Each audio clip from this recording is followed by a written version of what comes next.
Hello. मिर्गी पे एक रिसर्च हुई है। हम रिसर्च को देखने से पहले हम ये समझेंगे कि मिर्गी क्या होती है, उसके पूरे तरीके देखेंगे, ब्रेन के किस हिस्से से जुड़ा हुआ है, कैसे हो रहा है आपको मिर्गी, उसमें इलाज कैसे करा सकते हैं, ठीक है? और भारत में जो सबसे बड़ा भ्रम फैला हुआ है कि जब मिर्गी होता है तो जूता, चाबी, चप्पल, चमड़े का मुँह में या स्मेल कराने लगते हैं उनको, ठीक है? ये बिल्कुल अनसाइंटिफिक है, पूरी तरीके से। तो इसी को समझना है, कैसे अनसाइंटिफिक है, क्या प्रॉब्लम हो सकती है जूता, चप्पल स्मेल कराने से, सही टाइम पे क्या इलाज होना चाहिए मिर्गी का, उसी को हमको समझना है। तो ये रिसर्च जो हुआ है उसको लास्ट में देखेंगे, उससे पहले हम समझेंगे कि मिर्गी क्या होती है। पहले तो ये बात कर लें कि कहाँ हुआ है। ये द लैंसेट एक रिसर्च पेपर पब्लिश हुई है, खासकर एपिलेप्सी पे। एपिलेप्सी मतलब मिर्गी, एपिलेप्सी पे। यहाँ जो आप द लैंसेट न्यूरोलॉजी लिखा हुआ है, लैंसेट स्क्रीन पे चमक रहा होगा, लेकिन लैंसेट लिखा हुआ है। तो आप क्या कर सकते हैं, ये पूरी रिसर्च हुई है, आप इस रिसर्च पेपर को यहाँ डाउनलोड लिखा हुआ है पीडीएफ ना, पीडीएफ भी डाउनलोड कर सकते हैं। डिस्क्रिप्शन में मैं लिंक भी दूंगा, आप वहाँ से भी डायरेक्ट इस पे आ जाएंगे, ठीक है? यहाँ से डाउनलोड करके आप पूरी रिसर्च पेपर पढ़िएगा। तो हम शुरू करेंगे कि एपिलेप्सी क्या होती है। देखिए, समझते हैं कि मिर्गी क्या होती है। मिर्गी यानी एपिलेप्सी। मिर्गी आपके ब्रेन की बीमारी है, आपके ब्रेन से जुड़ा हुआ बीमारी है, ठीक है? क्या होता है, ब्रेन इलेक्ट्रिक एक्टिविटी, आपके ब्रेन में मिर्गी के टाइम पे आपके ब्रेन की इलेक्ट्रिक एक्टिविटी में गड़बड़ी हो जाती है, जिसकी वजह से बार बार दौरे आते हैं। दौरे का मतलब यहाँ पे है सीजर, आपको बार बार दौरे पड़ेंगे जब आपके ब्रेन की एक्टिविटी में कुछ गड़बड़ी होती है।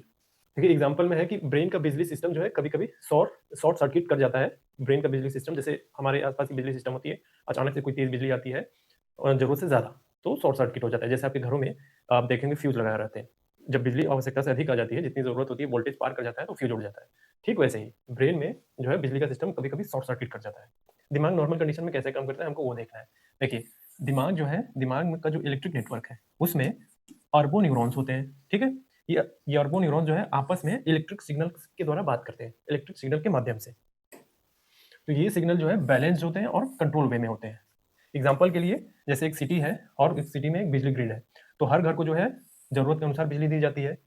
तो ये ओवरलोड नहीं होता है, बिल्कुल कंट्रोल वे में दिया जाता है बिजली घरों में।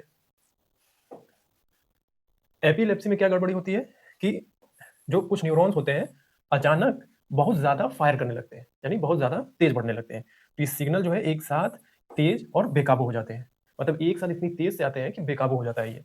तो ये पूरे ब्रेन में एक वेव की तरफ फैल जाता है। तो इसी को कहते हैं सीजर, यानी दौरा।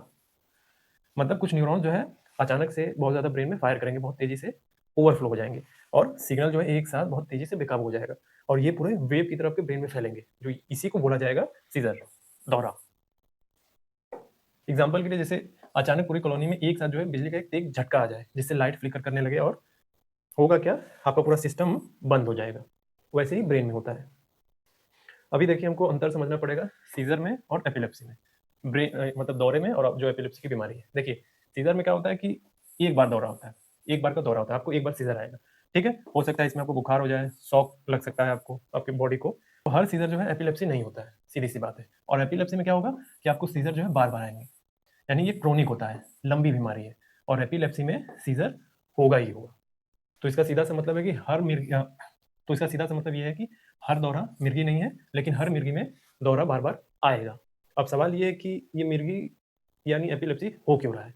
तो देखिए, अब समझते हैं कि एपिलेप्सी होती है कैसे होती है। देखिए, इसके न्यूरोलॉजी के अकॉर्डिंग 5 कारण, मेन कारण बताए गए। क्या क्या कारण है? पहला है ब्रेन इंजरी, यानी आपका एक्सीडेंट हुआ हो, ब्रेन में आपको हिट लग गया हो, चोट, और स्ट्रोक का खतरा हो सकता है। दूसरा है जन्म से ही जो है ब्रेन में बदलाव हो, जैसे डिलीवरी के समय जो है आपको ऑक्सीजन कम मिली हो, आपके ब्रेन का ठीक से डेवलप नहीं हुआ हो। तीसरा कारण है इन्फेक्शन। इन्फेक्शन यानी टीबी, मेनिंजाइटिस होना, ब्रेन का फीवर होना, न्यूरोसिस्ट सर्कोसिस, ये भारत में बिल्कुल कॉमन है, ये हो जाना। चौथा कारण है जेनेटिक कारण है, यानी कुछ लोगों में जो है न्यूरॉन्स जो है नेचुरली ओवर एक्साइटेड होते हैं, बहुत ज्यादा होते हैं। और पांचवा कारण है कि कई बार तो पता ही नहीं चलेगा कि क्यों हो गया एपिलेप्सी। इसी को कहते हैं आइडियोपैथिक एपिलेप्सी। यानी आइडियोपैथिक एपिलेप्सी का मतलब है कि हमें पता नहीं चलता कई बार कि क्यों एपिलेप्सी हो गया। देखिए, अब हमको ये समझना है कि टाइप्स ऑफ सीजर क्या होते हैं, दौरे। देखिए, हम यहाँ पे अब ध्यान देने वाली बात ये है कि एपिलेप्सी नहीं समझ रहे हैं, ठीक है? दौरे, नॉर्मल जो दौरे पड़ते हैं उसको समझ रहे हैं। अगर हम दौरों को समझ लेंगे, जो सीजर्स हैं उसको समझ लेंगे कितने टाइप के हैं, कैसे कैसे हैं, तो एपिलेप्सी में तो सीजर पड़ता ही पड़ता है, तो उसको हम देख लेंगे कि कैसे हो रहा है। सारी चीजें आप रिलेट कर लीजिएगा कौन सा सीजर हो रहा है, ठीक है? तो देखिए, दो टाइप के सीजर है, फोकल सीजर और जनरलाइज सीजर। और फोकल सीजर में भी फोकल अवेयर सीजर और फोकल इम्पेयर्ड अवेयर सीजर, ये दो मतलब टाइप्स ऑफ सीजर में भी, फोकल सीजर में भी दो तरीके का, फिर एक जनरलाइज सीजर। एक एक करके देखेंगे। फोकल सीजर क्या है? देखिए देखिए, ध्यान देने वाली बात ये है कि फोकल सीजर तब होता है जब दिमाग के एक हिस्से में गड़बड़ी हो। ठीक है, नोट करने वाली बात है कि ये पूरे दिमाग में शामिल नहीं होता है। दिमाग के एक हिस्से में होने का क्या मतलब है? जब आप देखते हैं कि हमारा ब्रेन जो है इस तरीके का होता है, ठीक है, इस तरीके से अगर हम इसको 4 खानों में बांट दें तो एक हिस्से में गड़बड़ी होती है, केवल एक हिस्से में, पूरे में नहीं। यही होता है फोकल सीजर। तो न्यूरोलॉजी में क्या कहते हैं? देखिए, कुछ न्यूरॉन्स जो है एक ही जगह, मतलब ब्रेन के एक ही जगह पर ओवर एक्साइटेड हो जाते हैं, वहीं से सिग्नल शुरू होता है। ठीक है, एग्जाम्पल के लिए जैसे एक मान लीजिए एक घर है पूरा, ठीक है, एक घर है, तो घर में बहुत सारे कमरे हैं, तो एक कमरे में शॉर्ट सर्किट होता है, तो यही है फोकल सीजर, यानी एक हिस्से में हो रहा है, पूरे पूरे घर में नहीं हो रहा है। तो बाहर कैसे दिखता है फोकल सीजर? बाहर कैसे दिखता है, मतलब सिम्टम क्या दिखता है? होता क्या है कि कोई व्यक्ति जो है अचानक होठ चबाने लगेगा, कपड़े खींचने लगेगा, आंखें बार बार घुमाने लगेगा, ये बाहर दिखने लगता है। ठीक है, तो कुछ लोग ऐसे होते हैं जो ये कहते हैं कि कुछ नहीं हुआ है, लेकिन ब्रेन में अंदर अंदर ही अंदर वो जो है फोकल सीजर चल रहा होता है। ये बाहर इतना नॉर्मल दिखता है कि होठ चबाना, कपड़े खींचना, आंखें घुमाते रहना, ये लोगों को लगता है कि ये कोई बीमारी नहीं है, क्योंकि उनको अक्सर उनको खुद को नहीं पता होता कि ये बीमारी है, अवेयर होते नहीं इसके बारे में, लेकिन वो फोकल सीजर से गुजर रहे होते हैं। अब दूसरा, अब फोकल सीजर में दो टाइप थे। पहला टाइप है फोकल अवेयर सीजर। क्या होता है ये? इसमें क्या होता है, जब सीजर पड़ता है तो व्यक्ति जो है होश में तो रहेगा, बोल भी सकेगा और सारी चीजें याद भी रहेंगी, तो इसको बोलते हैं फोकल अवेयर सीजर। दूसरा है फोकल इम्पेयर्ड अवेयर सीजर। ठीक है, इसमें क्या होगा कि व्यक्ति जो है आधा होश में होता है, जवाब नहीं देता है, बाद में याद भी नहीं रहता है उसको, तो ये होता है फोकल इम्पेयर्ड अवेयर सीजर। अब आता है जनरलाइज सीजर क्या होता है। यानी जनरलाइज सीजर क्या है? इसमें क्या होता है, दिमाग के दोनों हिस्से एक साथ गड़बड़ गड़बड़ करते हैं। यानी दिमाग, ये दिमाग है तो ये वाला हिस्सा, ये वाला हिस्सा दोनों गड़बड़, यानी इसको अगर 4 भागों में बांट दे तो ये सब पूरा गड़बड़ करेंगे। ठीक है, तो पूरा ब्रेन इन्वॉल्व होता है जनरलाइज सीजर में। और न्यूरोलॉजी में इसको क्या बोलेंगे कि न्यूरॉन्स जो है दोनों साइड में एक साथ फायर करते हैं, यानी कंट्रोल पूरी तरीके से लॉस्ट हो जाता है और कंसाइजनेस जो होती है वो चली जाती है, अब कंसाइज नहीं रहते हैं, जैसे पूरे शहर की बिजली जो है एक साथ कट जाए, ठीक वैसे ही। तो बाहर कैसे दिखता है जनरलाइज सीजर? देखिए क्या होता है, कोई व्यक्ति जो है अचानक गिर जाएगा, मतलब ऐसे खड़ा है अचानक से गिर जाएगा, शरीर अकड़ने लगता है, हाथ पैर जो है झटकने लगता है पूरी तरीके से, और मुंह से झाग निकलता है, ये जनरलाइज सीजर है। और इसी को बोलेंगे जनरलाइज टॉनिक क्लोनिक सीजर, इसको ये भी बोलते हैं। तो दोनों का कंपैरिजन कर लेते हैं। देखिए पॉइंट्स क्या है, ये पॉइंट्स है ब्रेन एरिया। ब्रेन एरिया का है फोकल सीजर एक हिस्से में होता है, जनरलाइज सीजर पूरे ब्रेन का, ब्रेन से जुड़ा होता है। और बेहोशी, पॉइंट क्या है, बेहोशी फोकल सीजर में हो भी सकता है, नहीं भी हो सकता है, और जनरलाइज सीजर में होता ही होता है, लगभग होता है। और पॉइंट्स में क्या है, तीसरा गिरना। फोकल सीजर में ये जरूरी नहीं है कि आदमी खड़ा खड़ा गिर जाए, ठीक है, लेकिन जनरलाइज सीजर में ये होगा ही होगा। और पॉइंट्स में चौथा है पहचान। पहचानना कैसे होता है? फोकल सीजर्स को पहचानना जो है बड़ी मुश्किल होता है, क्योंकि ऊपर ऊपर से दिखता नहीं है ना, लोगों को लगता है, अवेयर भी नहीं होते। अब वो अपना जो है दांत चबा रहा है, होठ चबा रहा है, तो लोगों को लगता है कि गुस्से में है, लेकिन वो अंदर ही अंदर जो है फोकल सीजर से गुजर रहा होता है, और इसको बहुत आसान होता है पहचानना। जनरलाइज सीजर को आदमी खड़े खड़े गिर गया, मुंह से झाग फेंक रहा है, हाथ पैर झटक रहा है, तो पता तो चल ही जाएगा। और खतरा किस में ज्यादा होता है? आप आराम से अनुमान लगा सकते हैं कि खतरा किस में ज्यादा है। फोकल सीजर में खतरा कम होता है, लेकिन होता है, लेकिन जनरलाइज सीजर में खतरा सबसे ज्यादा होता है। इसमें मौत होने की खतरे, मौत भी हो सकता है जनरलाइज सीजर में।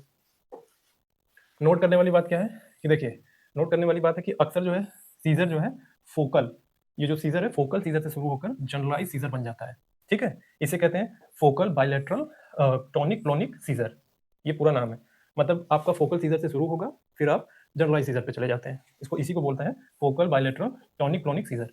एग्जाम्पल के लिए मान लीजिए ये घर है, ठीक है, घर के एक कमरे में आग लगती है, ठीक है, फिर वो आग धीरे धीरे दूसरे कमरे में पहुंचती है, फिर तीसरे कमरे में पहुंचती है, फिर चौथे कमरे में, फिर धीरे धीरे पूरा घर में ही आग लग जाता है। ठीक वैसे ही आपके ब्रेन के एक हिस्से में सीजर शुरू होता है, फिर दूसरे हिस्से में पहुंचता है, तीसरे में, चौथे में, फिर पूरा ब्रेन ही गड़बड़ हो जाता है।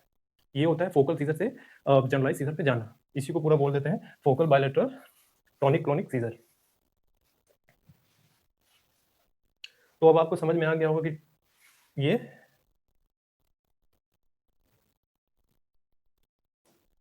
तो अब आपको समझ में आ गया होगा types of seizure, focal seizure, focal awareness seizure, aware seizure, और फोकल इंपेयर्ड अवेयर सीजर, और जनरलाइज सीजर।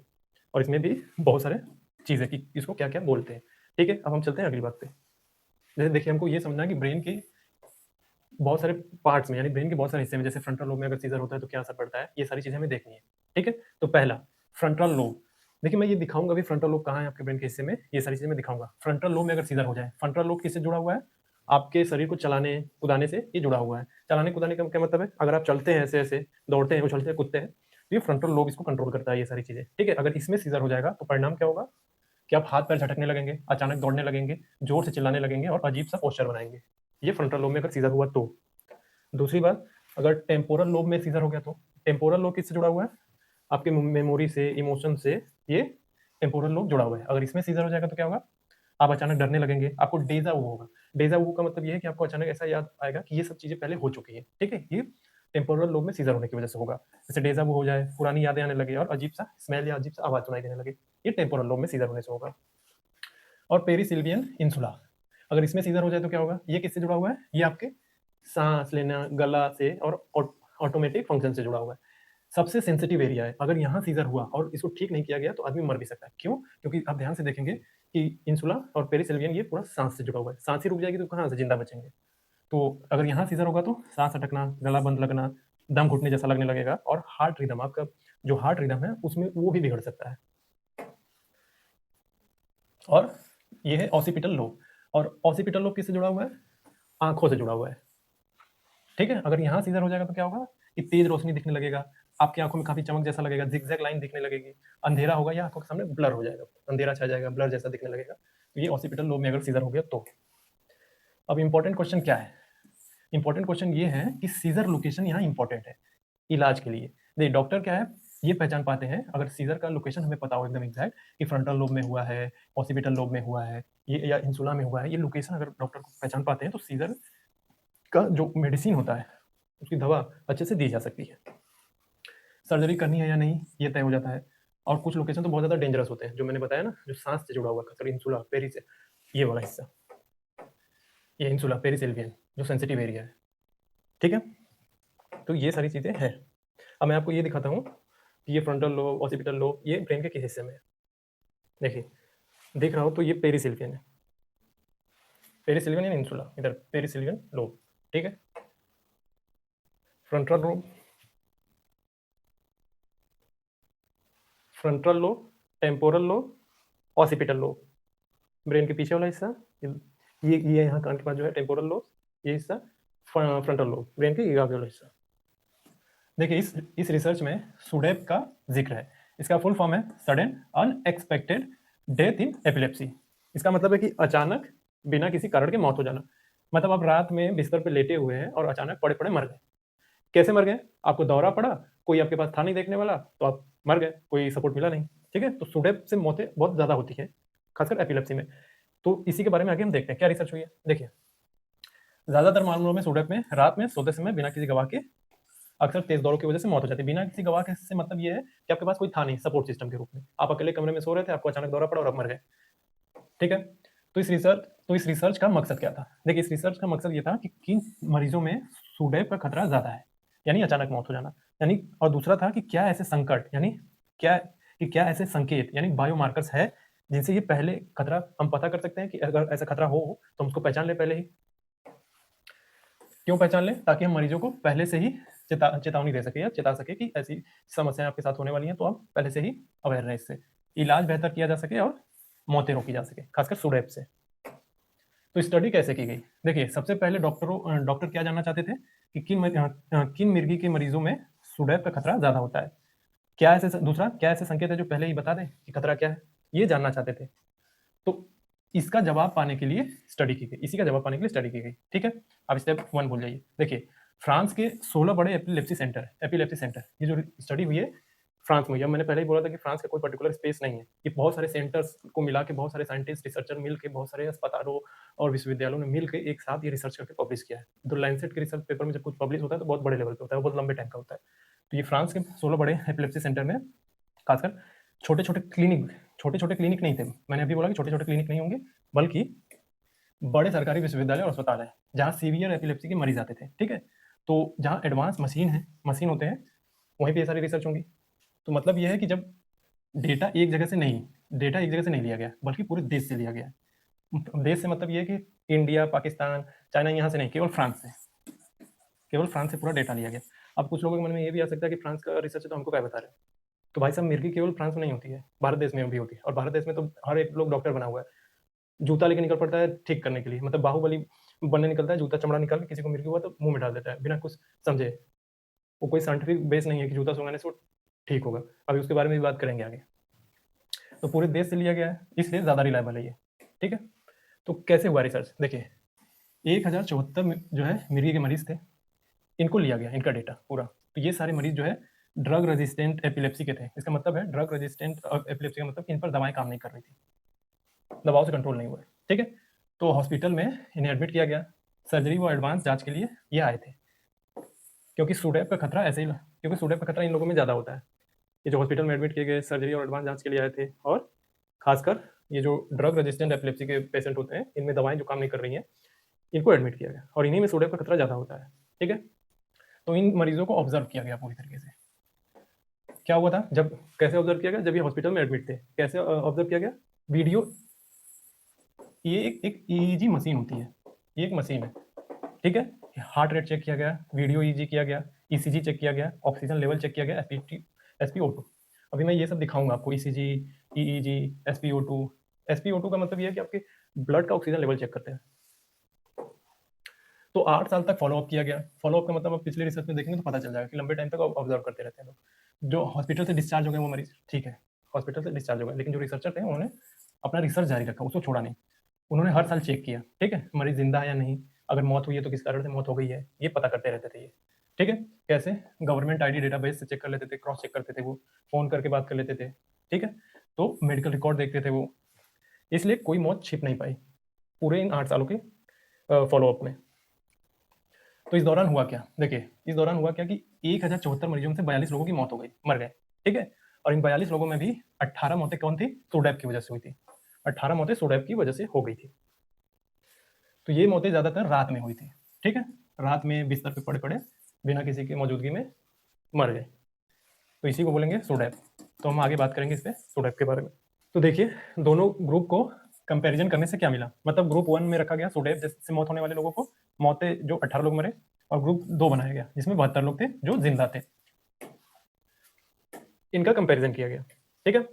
दोनों ग्रुप को कंपेयर किया गया और ये देखा गया सीजर कहाँ से शुरू हुआ है, रात में ज्यादा था या नहीं, मोटापा था या नहीं, दिमाग के किस हिस्से में प्रॉब्लम था, ये सारी चीजें चेक की गई और नोट किया गया कि जो चीज सुडेप ग्रुप में ज्यादा दिखी गई उसी को रिस्क फैक्टर मान लिया गया। अब सवाल ये है कि रिस्क फैक्टर क्या था, देखिए रिस्क फैक्टर था मोटापा, ठीक है, यानी बॉडी मास इंडेक्स यानी बीएमआई 30 तक या 30 से ज्यादा था, यानी बड़ा खतरा था। मोटापे में मरीज जो है सांस रुकने का खतरा होता है, पलट नहीं पाता, सोया हुआ है एक तरफ पलटने में उसको दिक्कत होती है, बहुत ज्यादा मोटा होता है। तो स्लीप एपनिया से गुजर रहा होता है। स्लीप एपनिया पे पूरी की पूरी एक रिसर्च है, प्लेलिस्ट, ये वीडियो जब खत्म होगा तो प्लेलिस्ट सामने आ जाएगा, प्लेलिस्ट में जाकर देख लेंगे ब्रेन साइंस वाले में कि स्लीप एपनिया पे क्या रिसर्च हुई है, क्या होता है वो भी बताया, ठीक है। तो इन सब चीजों में सुडेप का खतरा ज्यादा होता है, यानी रिस्क फैक्टर ज्यादा है। दूसरी बात, पुरुषों में सुडेप का खतरा ज्यादा होता है, खासकर महिलाओं की तुलना में, महिलाओं में कम होता है, पुरुषों में ज्यादा होता है, और रात में ज्यादा होता है, यानी नॉक्टर्नल सीजर ज्यादा खतरनाक होते हैं। तो इस रिसर्च का मैसेज क्या है, देखिए इस रिसर्च का सीधा सा मैसेज ये है कि सुडेप सिर्फ तेज दौरों की वजह से नहीं होता है, यानी सुडेप सिर्फ तेज सीजर की वजह से नहीं हो रहा है, सीजर का ब्रेन लोकेशन बहुत महत्वपूर्ण है। मोटापा मोटापा और रात के सीजर खतरे बढ़ा देते हैं, इसीलिए सही समय पर सर्जरी, न्यूरो मॉड्यूलेशन और वेट कंट्रोल से जिंदगी आपकी बच सकती है। ये था पूरे रिसर्च का मैसेज। तो आपको इस वीडियो में ये समझ में आ गया होगा कि एपिलेप्सी कितना खतरनाक है, एपिलेप्सी पे क्या रिसर्च हुई है, सुडेप क्या है। अब आपको जो एक्स्ट्रा ज्ञान मुझे देना है वो दे दे कि देखिए WHO हो या न्यूरोलॉजी हो, सारे ये रिसर्च ये बता रहे हैं कि जो आप मिर्गी के टाइम पे जो भारत में खासकर होता है, जूता चप्पल जो, और हो सकता है अब चाबी, जब किसी को मिर्गी का दौरा पड़ता है तो आप जाके हाथ में पकड़ा देते हैं, ठीक है। इसका कोई साइंटिफिक एविडेंस नहीं है कि ये सब चीज़ें तो ठीक होता है। एपिलेप्सी का सीधा सा गेम है टाइमिंग से। मैं अपना ही एक वाक्य बताता हूँ, जब मैं स्कूल टाइम में था, मेरे क्लास की एक लड़की को एपिलेप्सी हुआ, ठीक है, उसको दौरे पड़े, मेरा जूता चमड़े का था, तो मेरे स्कूल के टीचर मेरा जूता मांग के उस स्टूडेंट को स्मेल कराने लगे कि वो ठीक हो जाए, और उसको स्मेल कराया गया, 2 मिनट के बाद खुद ब खुद ठीक हो गई, ठीक है। तो लोगों को ये लग गया कि जूता स्मेल कराने की वजह से वो लड़की ठीक हो गई है, लेकिन ऐसा है नहीं। स्मेल और एपिलेप्सी का सीधा सा मतलब टाइमिंग से होता है, 30 सेकंड, 1 मिनट, 1.5 मिनट, 2 मिनट के लिए आता है और अपने आप ठीक हो जाता है। और कई बार मैंने जो दिखाया कि ब्रेन का लोकेशन बहुत इंपॉर्टेंट करता है सीज़र के टाइम पे। अगर खासकर इंसुला में हो गया तो सांस-वाँस रुकने का खतरा बन सकता है। इसलिए आपको तुरंत डॉक्टर के पास जाके इलाज कराने की ज़रूरत होती है। ठीक है? जिसमें ईईजी, ईसीजी और एसपीओ2 आपका चेक किया जाएगा और उसके अकॉर्डिंग आपको सर्जरी या थेरेपी दी जाएगी। तो इस देश में मतलब भारत देश में खासकर ये जूता-चप्पल सुंघाने का जो कल्चर है ना, उसको बंद कर दीजिए। ये कोई साइंटिफिक आधार है नहीं इसका। आप मेरी बात नहीं मानेंगे, आप गूगल कर लीजिए, नेट कर लीजिए, चैट जीपीटी वगैरह कहीं से भी इस्तेमाल करके आप पूछ लीजिए, देख लीजिए। आपको पता चल जाएगा कि इसका कोई ऐसे एविडेंस है नहीं। ये केवल फालतू है। अगर आप जूता-चप्पल ले जाके सुंघा रहे हैं, स्मेल करा रहे हैं, तो आप सबसे बड़े बेवकूफ़ हैं, सीधी-सी बात है। जब मैं स्कूल के टाइम पे था तो मुझे भी लगता था कि हाँ, शायद ये सर इन सब चीज़ों से हो सकता है, लेकिन जब बड़ा हुआ, पढ़ा, समझा ये सब चीज़ें तो पता चला कि नहीं, ये सब फालतू चीज़ें हैं केवल। कोई साइंटिफिक एविडेंस एविडेंस है नहीं इसका। ताज्जुब तब हुआ कि जब स्कूल का टीचर वही जाके स्मेल करवाने के लिए बोला, तो उसका साइंटिफिक टेम्परामेंट समझ सकते हैं किस तरीके का आदमी होगा, किस तरीके से हम लोग पढ़े होंगे। लेकिन फिर धीरे-धीरे बदलाव हुआ तो पढ़े ढंग से। तो आप मत करिएगा। आपने एक मूवी देखी होगी सूर्यवंशम, उसमें आप देखेंगे कि अमिताभ बच्चन इसका किरदार में है, गाड़ी से जा रहे हैं, आगे एक दूध वाला है, वो एपिलेप्सी से ऐसे-ऐसे गिर गिर के काँप रहा है। चाबी निकाल के उसको हाथ में पकड़ा रहे हैं। मुझे तो वो सीन ही हटा देना चाहिए, कोई साइंटिफिक बेस नहीं है उसका, फालतू का सीन है वो। पूरा का पूरा केवल टाइमिंग से मतलब है। 30 सेकंड, 1 मिनट, 2 मिनट, उसके बाद ठीक हो जाएगा। अगर बहुत ज़्यादा सीवियर हो तो आपकी जान चली जाएगी। इसीलिए पहले से ही जाके सर्जरी करा लीजिए, ठीक करा लीजिए और सर्टिफाइड डॉक्टर से मिल के। मैं कोई डॉक्टर नहीं हूँ, मैं ये जो नई चीज़ें आती हैं बस पढ़ता हूँ, बता देता हूँ। अगर आज आज आपको कुछ नई चीज़ें पता चली होंगी कि एपिलेप्सी का जूता, चप्पल, ये जो नाकों में स्मेल करा देते हैं, उसका कोई साइंटिफिक बेस नहीं है, कुछ नहीं है वो।